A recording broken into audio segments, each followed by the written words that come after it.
सर्व गुन्ह्यांमध्ये चांगले पुरावे गोळा करून तपास वेळेत पूर्ण करण्याची एसआयटीचे प्रयत्न सुरू आहेत। त्यासाठी सर्वतोपरी प्रयत्न संपूर्ण टीम करत आहे। आपल्या सर्वांना विनंती आहे की पीडितांना कोणत्याही प्रकारे मनस्ताप होणार नाही याची समाज म्हणून आपण सगळ्यांनी काळजी घेऊयात। तुमच्या माध्यमातून हे आव्हान, ही विनंती मी सर्वांना करू इच्छिते। आपल्या मनामध्ये पदाधिकारी, अधिकारी यांना एसआयटी कडून बोलवण्यात येणार आहे का, किंवा अमुकला आपण का बोलवले नाही, कधी बोलवणार आहे, अशा प्रकारचे देखील अनेक शंका आणि प्रश्न असू शकतात। अनेक पत्रकार, सामाजिक कार्यकर्ते यांनी वेळोवेळी मला मेसेज करून या प्रकारच्या प्रश्नांची विचारणा केलेली आहे। त्याबाबत मी सांगू इच्छिते की आपल्याकडे दाखल गुन्ह्यामध्ये फिर्यादी आणि साक्षीदार जे सांगतात त्याच्या अनुषंगाने तपास होत असतो। तपासादरम्यान जे पुरावे समोर येतात त्याप्रमाणे पुढील तपास केला जातो।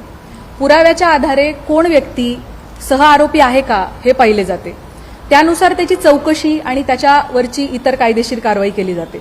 त्यामुळे या गुन्ह्यांच्या बाबतीमध्ये देखील हा गुन्हा घडण्यासाठी मुख्य आरोपी सोडून इतर कोणी कारणीभूत ठरलं आहे का, कोणी याची इकोसिस्टीम निर्माण करण्यामध्ये सहाय्यभूत ठरलेलं आहे का, या अंगाने सुद्धा आपण तपास करत आहोत। या गुन्ह्यांची पार्श्वभूमी तयार करण्यासाठी कोणी मदत केली आहे का, याबाबत पुराव्यानिशी जर आपल्याला निष्पन्न झालं तर त्याविषयी निश्चित कायदेशीर कारवाई केली जाईल।